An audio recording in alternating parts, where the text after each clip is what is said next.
Welcome everybody. Arty Rosenbaum here with a fresh haircut at that 401k virtual bunch. It's end of June, crazy time. Kids graduating high school. My son's graduating next week and whatever and all that kind of stuff. So we got Mike Webb, Bill Schories, James Holland. Everybody's entering the room as we speak. So first things first, we're only going to go about 40 minutes today because I've double booked as usual. First things first, a little bit of humor. In my opinion, an American Airlines pilot is suing the American Airlines 401k plan because they are offering ESG funds. Now, one of my favorite movies is Donnie Brasco. One of my favorite scenes is when they're all trying to make the weekly take, and I believe it's Lefty, played by Al Pacino, is hitting the parking meter with a hammer. And I believe that a lot of attorneys out there, they come up with these great ideas for cases because they need the money and they want to have something new. Not everybody can be Jerry Schlichter, and Yeah.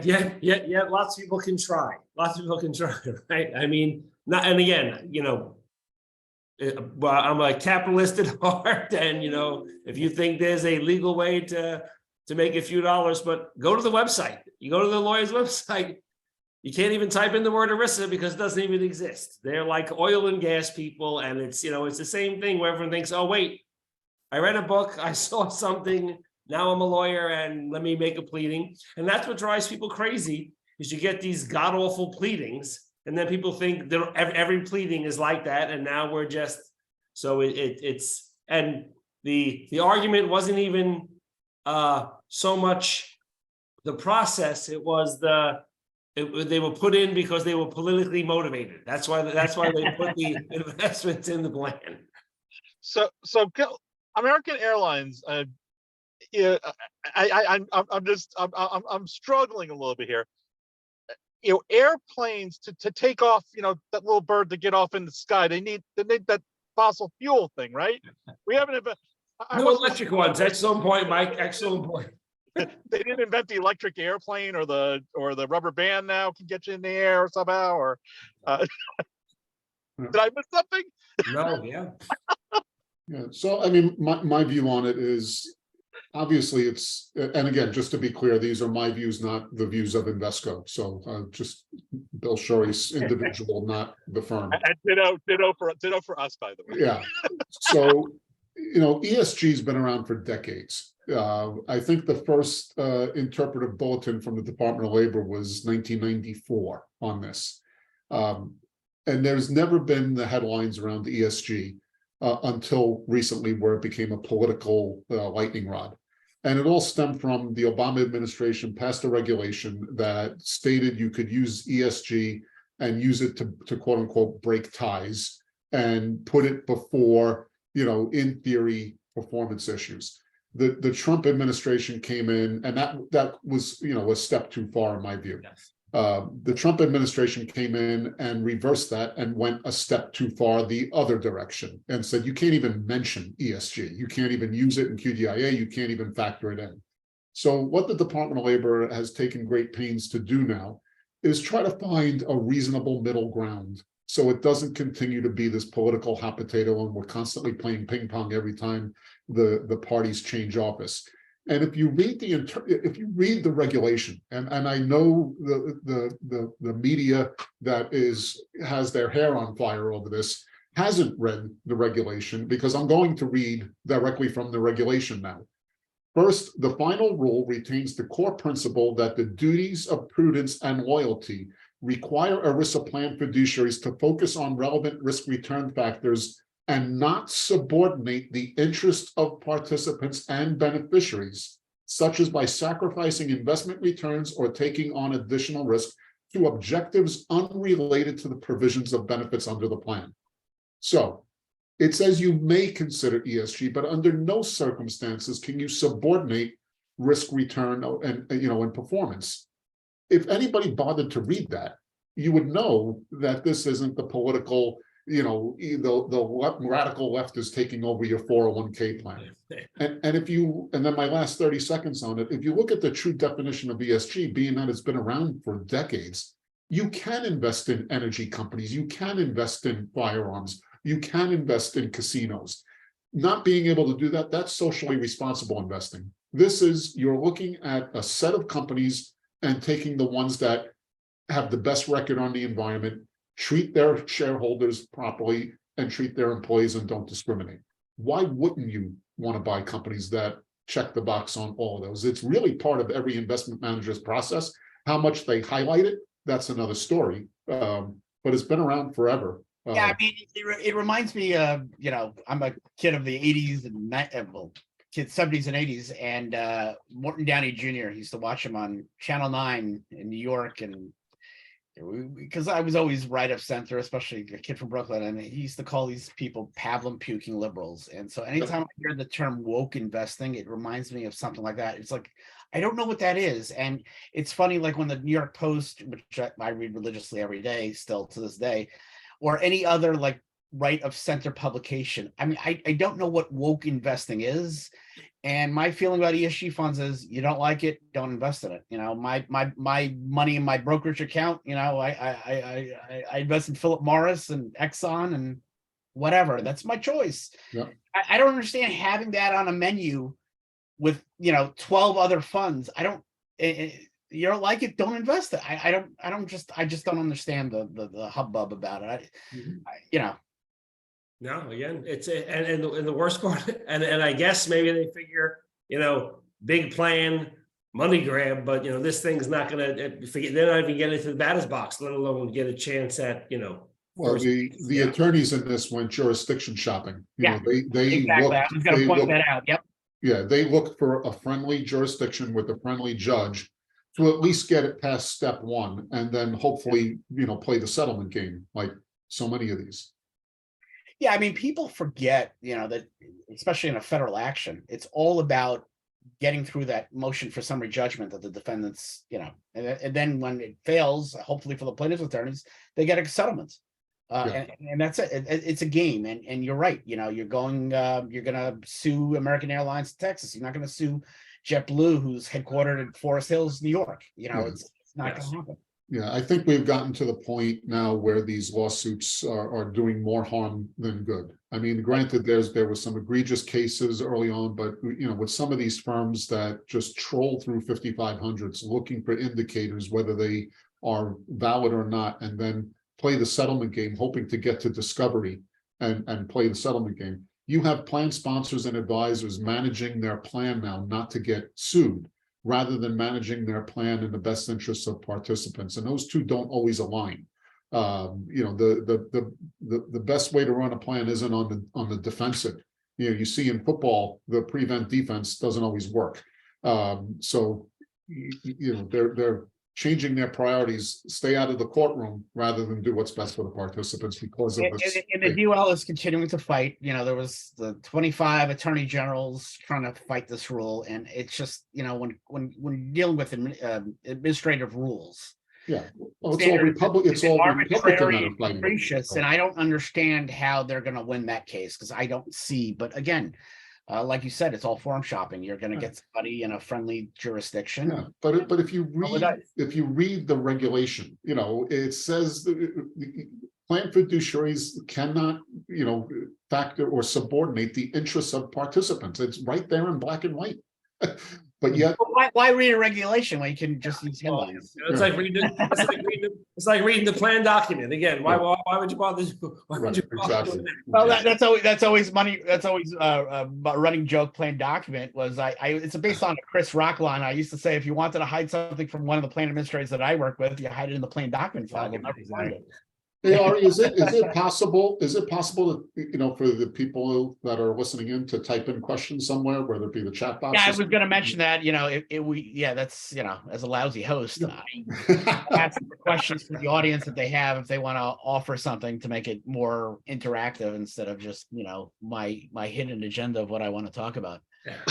Yeah, so if you folks have any topics or questions on anything we're discussing, just throw it in the Q&A or if you want to, ask an innocuous target benefit question. I don't know. I haven't got a target benefit question in a long time.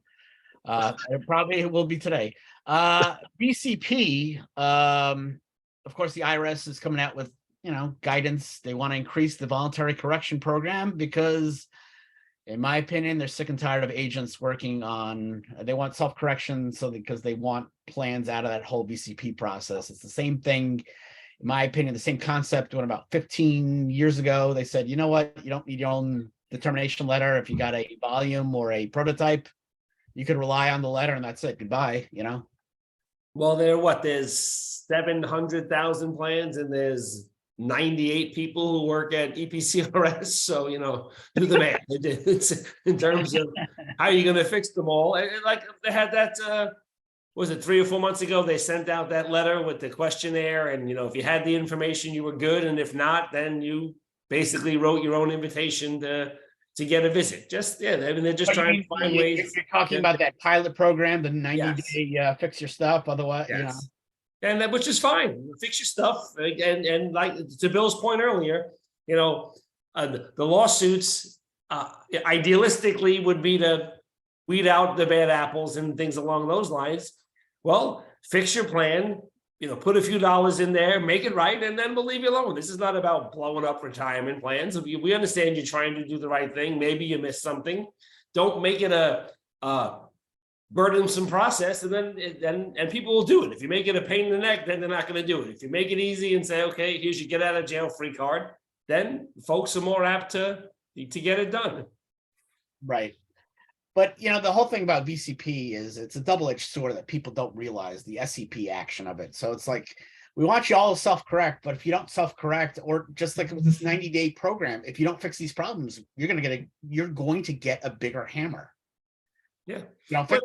I mean, so that's but that's the way I can't tell you how many plan sponsor meetings I walked into, and there's a stack of those DOL envelopes, time sensitive, and none of them are open. It's like, well, you might want to at least crack it open and take a read. There might be something in there you want to see. That at some point you hand out the carrots. Eventually you gotta break out the stick every now and then. Well, it's no different than the delinquent filing, delinquent filer voluntary compliance program, the DOL. So, I just got hired by a client. It's a hot mess. They got the $86,000 letter from the DOL because they failed to realize that their 5,500 needed an audit. And not only that, their TPA is, I think, run out of some law firm, and the lawyer is like he's being sued for RICO and something ridiculous. And not only that, they don't have a plain document since maybe 14. And I'm like, so I said, the movie Oppenheimer's coming out, and I'm fascinated by that movie. The trailers look fantastic. And Oppenheimer saying, I can perform this miracle. And that $86,000 letter, I can't perform this miracle. I can't get that $86,000 letter if they haven't even engaged in the use of an auditor. Yeah. So, self-correction is a great concept, but I think now, less plans, I'm going to use VCP, so it's less fees I can charge. But I think that the preventative steps are going to be more in play. And this will always remind me of how I met James was through LinkedIn, and there was this guy named Elmer. He was like, he worked with brokers, or he placed brokers at firms, and he was busting our chops, and somehow we were selling fear because, James and I were under the belief that small plans are going to get targeted and medium-sized plans are going to get targeted. And if they don't fix their fiduciary, component, they're going to be in trouble. And this is like, again, I just always think about that guy. I haven't seen him. I don't think he exists on LinkedIn or whatever, but it's always a funny story. I do remember Elmer though. Yeah. Just my thoughts on it. Reminds me of the old Fram oil filter commercials with the mechanic. You can pay me now or pay me later. And if there's an error, why not fix it for $750 or $1,500? With the self-correction program. Yeah. Rather than risk the audit game. And you might not get audited, but if you do get audited, it's going to be a heck of a lot more. But a lot of times it's the $75,000 QNEC that got to make up because they failed testing and they don't want to do it. And right now I got a client out in Queens. They're fixing an error, and it's going to be like a $70,000 QNEC, but they're not playing the audit game. They don't want to. Yeah, nope. Penny wise and pound foolish. But I think there's going to be a future in, even me as an ERISA attorney selling, services before that audit or before, fixing things and, plan reviews and maybe that $750 retirement plan tune-up. Maybe people will sign up finally. Julie Casey, who I know, joked about old co-worker used to put a sticky note on the last page of the annual val saying, if you've read this, you will receive a prize. So she says the chat is disabled, so ask in the Q&A if you have any questions. That's always funny. But yeah, it's a Chris Rock joke that I always had, and it kind of, kind of does it all. Somebody put in, what do you think are the chances the IRS delays the effective date of some of the major upcoming secure provisions due to lack of guidance? They really can't. The law is the law. They'd have a tough time. Well, the record keepers are pushing very hard for an extension on the Roth catch-up provision. So I think if anything gets delayed, it'll be that. I mean, that's only 6 months away at this point.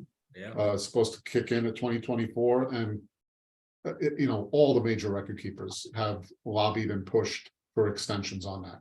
They're not. It's a lot of fun. It's a hot mess, but they didn't push PEP. They didn't put the PEP effective date, and that was just during the pandemic. And we never. I still to this day we don't have real good guidance on PEPs and PPP and all that stuff. But the problem is you have legislation that says it's the effective date is here. I think you'd actually have to get Congress to. I thought didn't some big major group recently send a letter asking for a little more guidance? I think it might be a bill. It might even be a group of the record keepers, because I mean that whole Roth thing is I don't even understand. Well, there's a technical correction. There's a technical corrections bill that's being drafted that they're hoping to that would go through Congress. Yeah.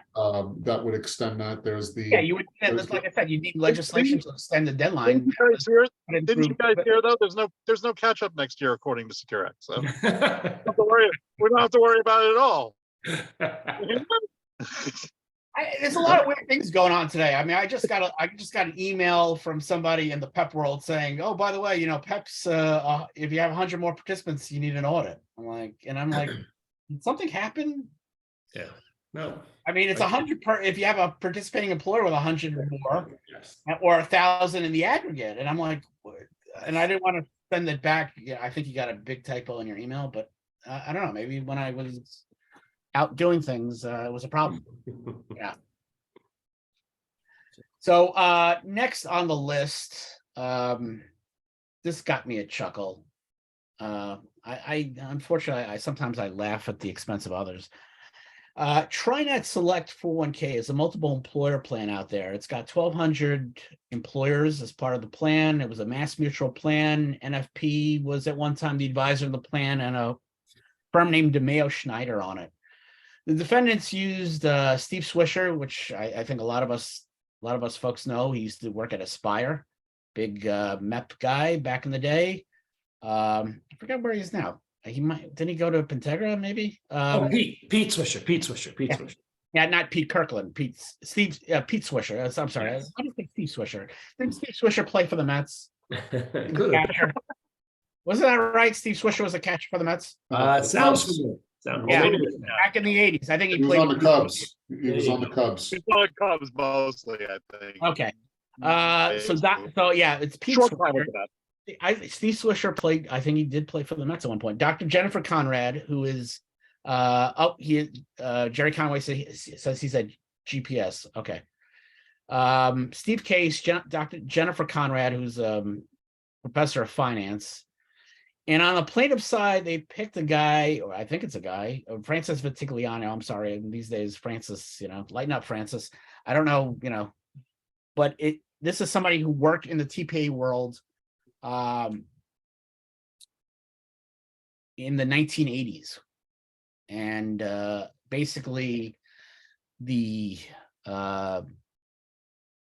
judge ripped the plaintiffs a new one. Well, when your expert who's arguing record keeping expenses admits testimony that he's never done an RFP, it's going to be very hard to wonder if he's credentialed enough to make the argument. I mean, again, I hate to laugh, but when the guy says, I'm not really familiar with the RFP process, well, all right, well, that's not really going to help your case any. So Listen, being an expert is no fun. I did that once when I first started my practice in 2010. I mean, you need money, whatever. And so somebody recommended me to do something for a quadro and a defined benefit plan. And it was in Nassau County where I live. It was just such a bad experience to testify. And of course, they ruled against the client, whatever, and I didn't get paid. So that was a lot of fun, giving expert testimony on how to tabulate a quadro and a DB plan and then not getting paid. But I mean, it's just interesting that in this day and age, and again, it goes back to that American Airlines thing. You got a bunch of hacks, and there are a lot of attorneys out there, and there are a lot of bad attorneys out there. I'm not, I'm an attorney. I've never been one of those people who says, "Oh, you can't attack anybody in my profession." Please do, No, but again, and to Bill's point though, is then now it sets bad precedent. Now you have it, and then the person turns around and they use it and they quote some case, and they're like, "All right, well, compare it to the TriNet case." Well, it's not really compared to the TriNet case, but they get to use it, and now it muddies the water, and then it just drags the process out longer. And I think thankfully the roller coaster is reaching the top of the hill in terms of these lawsuits. There's more and more of them getting thrown out faster and faster. The judges are becoming more familiar with these, given the rate and the velocity of these cases. Initially, they had no idea, so they weren't dismissing anything. And you're seeing actually some law firms being fined for filing frivolous lawsuits. And the Eli Lilly case is a great one because they sued the plaintiff's attorney, and won legal fees back. Yeah. They sued the people that were suing them and won. So not only did their case get dismissed, they got sued and were fined. So you're starting to see the tide turn. I don't think the cases are going away, but the rate of them will start to decline, and the quality of them hopefully will increase, and you'll start seeing a decrease in these, but you're still seeing them clearly with the American Airlines one, which I don't think it's not getting that. I don't care. I don't care. You can go to the Ninth Circuit with that one, and you're not getting that one's getting tossed. You have to show loss, and if you didn't personally invest in the ESG fund, he's got to take his money and put it in an ESG fund and lose. But the fact that you invested in ESG doesn't violate ERISA. You just have to read the regulation, and then you have to prove, was the fund underperforming? Was it a poor scoring fund and everything, just like you would in any other fund. And that's a much higher bar to cross. So anyway. I'm sorry. The cases are, so the ERISA cases are, people, they're clogging the courts. And so the issue is judges are becoming more sophisticated, and they're saying, you know what, just because a plan is more expensive doesn't mean that is a fiduciary breach. So what happens is everybody fills in the blank. It's like a Mad Libs complaint against a plan. Well, it's expensive, so they're breaching their fiduciary duty. You actually have to show that it is a breach. And that's where they're failing. And, it's like years ago, you'd have a lot of discrimination cases in employment. And a lot of these federal courts say, you know what, just get out of this, just push it to state court, and just being, taking a closer look at the complaint and just, allowing those motions to dismiss. Mike, you had something to say before I rudely interrupt. I think the sad thing about this really is it brings the focus way again back to investments again. And it just, for most people to accumulate retirement wealth, I don't care what investment they use in the beginning. Don't use don't go 100% fixed or anything like that. But the money the important thing is saving early, using the time value of money, profit. But now we're back to, again, plan sponsors having to worry about, instead of worrying about the important things, like making sure people save early and profit, they have to think about ESG again. And my poor 403B plan sponsors who've had ESG funds for decades, without any problems, with zero problems. And it just it just brings plan sponsors back to focusing on the wrong things again. I mean, I don't want to go back to like the 90s where the committee meeting was spent entirely on investments, and you were lucky to squeeze in, hey, we've got great investments, but nobody's actually using them because no one's participating in the plan. And thankfully we get automatic enrollment, but I think one of the biggest cases, crock of cases that was garbage were those BlackRock cases on the target date. I mean, did anybody survive a motion to dismiss? Not at the moment. I think there's a couple still hanging out there. It was like something like 12 cases, and I remember it was like 7 or 8. They were like all losers. I mean, it's just I just didn't understand the reasoning behind it. They just there's no place to hide anymore. So they got sued for using index funds and didn't look at performance. So they got sued for using low cost funds. Other plans have gotten sued for using high cost funds. Plans have been sued for using revenue sharing. Other plans have been sued for not using revenue sharing, and that's Reichert versus Juniper Networks, which is settled for $3 million, and not revenue sharing in the traditional sense. That those days are gone. But rebating the revenue back to the participant to achieve a net lower share class than the R6 because of anomalies in the mutual fund pricing. So some plans just use the R6, other plans use the Y share, rebate the revenue to the participant, and arrive at a net lower fee. So no matter what you do, you're open. There's no place to hide. Revenue share, no revenue share, passive, active, doesn't matter. They're going to file a case if they think they can drag it to a settlement. And I'm glad that one was brought up because it's another investment related distraction. Fees. Hey, I get fees. Okay. If somebody's charging an egregious amount to a plan sponsor and they're not doing their homework in this day and age, where it's so easy to really get a fair fee, I think, because everybody's so competitive, then yeah, that's on the plan sponsor to me. But all this stuff about investments, I just worry that, people don't tune into stuff like this to get the real skinny, and your average plan sponsor goes, oh, I really need to be worried about this stuff now. Yeah. When really what they need to be worried about is if they don't have automatic enrollment and they're agonizing over ESGs and index funds, I would say that they're just focused on a totally wrong thing. They need to think about automatic enrollment. Yeah, exactly. I've seen plans go 100% passive for fear of being sued. And the object of the game isn't he or she who pays the least. The object of the game is he or she who retires with the most. And if you look at passive, it makes sense in certain categories. Fixed income isn't one of them. And it's not that the managers are brilliant, it's the problem with the index. If you have a cap-weighted index in fixed income, you're allocating more of your money to people with the most debt on their balance sheet. You have the highest credit card balance. I'm going to give you a larger loan than somebody who doesn't. That makes no sense. International. The problem, again, is the index. It was created in the 1970s. It's full of railroads, utilities, banks, stodgy old companies. There's no tech. There's no healthcare in the overseas indexes. So active managers typically will outperform there. That doesn't mean you shouldn't go passive, but you should heavily, consider active in the international equity space and the fixed income space. It was better active back in the day. I remember. Say that again. Small cap funds, they were always better. Because it's not as inefficient a marketplace, but domestic equity has become more and more efficient over the years. So the disparity has shrunk, but you can make the case for small cap as well because the market isn't as efficient. And then you have concentration risk. You have 30% of your money in the top 10 stocks in the S&P 500, and the other 70% is in the other 490 stocks. You're not in all 500 stocks as much as you would think.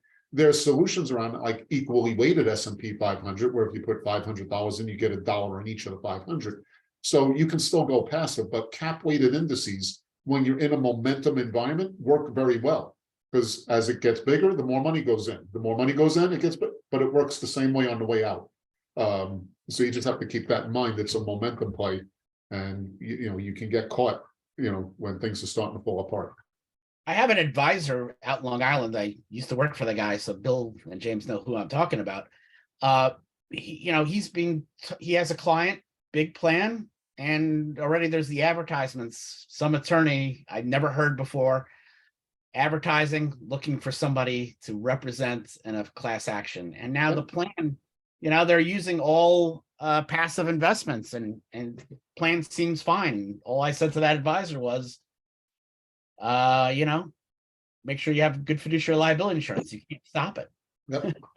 That's all I can say. You're doing what you're doing. Keep the good records, and again, make sure you have really good fiduciary liability coverage. That's all. You can't stop it. If you're too big, you're too big, and you're a target. Yep. I remember when fiduciary liability insurance used to be like so small a dollar amount that you wouldn't even not consider it because Yeah, and now they can't even, the retention levels are astronomical. Now you have to tower. You can't even get coverage from one carrier anymore with a large plan. Now you have to have 3 different carriers decide and who goes first, who's second. So there's a lot of changes taking place that people need to be made aware of. Absolutely. And Okay. never mind the deductible now and all that, and the maximum coverage and the coverage limits. And Yep. I mean, boy, and that changed really fast. I would think probably 10 years ago, those policies were just such a great bargain. I used to be like, what do you mean you're not going to spend the money to have Right. fiduciary liability insurance? Yep. Now it's like a big expenditure for a lot less coverage. Yes. Okay, so last but not least, because we're gonna have to leave, I got an appointment at 4:40. Bill went to Kaufman. Is it Kaufman State or Kaufman State? It's Kauffman Stadium. Yep. Kaufman Stadium, Kansas City, which I had an event there back in 2019. Yeah, 2019. That was when I crazily did 9 events in 2019. So in honor of that, I've been to 24 ballparks. I know Mike's been to a lot of ballparks as he went to a lot of the conferences, and we'll be back next year, hopefully at Yankee Stadium and Dallas and all that stuff. James has been to a couple of the events. What are your guys' favorite MLB ballparks? I have not been to as many as you and Mike, and I have not been to a lot of the new ones. Like I want to get to Pittsburgh because I hear that's a great place. But I'm a creature of habit, old guy. I still like Camden a lot. I haven't been there in a while, and I went back last year with my boys, and like the whole atmosphere was just great. So I think it was designed great, and I'm a big fan. Bill, what do you got? Well, I don't want to upset Julie, who said, "Come on, it's Fenway." But for me, I'll give you 2, one old, one new. And I've been to Fenway, but I have to go, Julie, and I apologize. I'm going to go Wrigley ahead of Fenway. Yep. Just more charm, more history in my view. No lights until the mid '80s and the ivy on the wall. So I'll go, Wrigley over Fenway, but not a wide margin. And then Fenway's great too. I agree. Yeah, it is. But I'm going to give the nod to Wrigley over that. But Fenway is awesome. If you haven't been there, it's a must bucket list if you're a baseball fan. And one of the newer ones that I really enjoyed was Coors Field out in Denver. Okay. So that's another good one. So I've been to 13 now. So not anywhere near the number of Zari, but I realized it was 13, and I said, wow, this could become a thing. Yeah, Oakland and San Diego, I'm supposed to hit in August, we'll say. Yeah, San Diego was very nice. I was at San Diego. I've been to old San Diego, and my wife's like, why don't you count it? I said, well, it doesn't count. They're not an MLB ballpark anymore. It's now like San Diego State University's stadium. Yeah. Mike, what do you got? I got a couple answers. For amenities, no doubt Coors. I just kind of fell in love. That was the first event I saw you at when we did Coors. That was one of the ones where I was like, wow, this is just an impressive ballpark in terms of just features, amenities, sight lines, the whole shebang on that. Now I have a little bit different take, I'm gonna, and this is why I'm giving an alternate answer on overall atmosphere. Because, like, for example, I love Florida Marlins ballpark, but the atmosphere is terrible because no one comes, no one attends, and the people that do attend just kind of sit on their hands. The visiting fans make the most noise. But atmosphere to me is a big deal, and I think if I'm going with atmosphere, I have actually 2 ballparks. One is sadly defunct, and that would be old Yankee Stadium. Just the bleachers specifically, just no better. There's a show. You didn't even have to watch the game. the show that went on in the bleachers was amazing every night. And I'm also gonna second for parks that are open now for atmosphere Wrigley. I think Wrigley is the only one really that comes close to me to Old Yankee. Just an amazing, again, the only place really where the atmosphere reminds me of Old Yankee Stadium. Again, where there's actually a show kind of in the stands a lot of times. Now some of that was because the Cubs played atrocious baseball times, but the Yankees never really had that problem. But yeah, those are my three if you'll indulge me. Sure. Mine is always going to be number one, to Julie's point, is Fenway. I lived a block and a half away from my tax LM degree, so I used to go to a lot of games. So number one is Fenway, 2 is Wrigley, 3 is Citi Field. And then after that, I'm like, it's like asking what your favorite kid is, because, like Citizens Bank is really nice, PNC is wonderful. Cleveland, we had an event there, was fantastic. Jake is great. And, the worst is probably Tropicana Field, but I had the worst event there. It was the most expensive to run, surprisingly, because we did 2 days over there. We did a plan sponsor event, but yeah, it's by far the worst. But we'll be back next year, hopefully Yankee Stadium, hopefully Dallas, Arlington, because that's on my list. I got 6 left to go. So anyway, we'll be back. Hopefully, we'll see if we're going to do July. Should we do July or August? I don't know. Maybe we go back in September, or we'll figure it out. Yes. Anyway, you'll see this on YouTube later today. So I thank everybody for watching it. And like I said, you can watch it on YouTube. So thanks, everybody. Appreciate it. Thanks again, guys. Have a good See you guys. day. Thank you, everybody, for listening.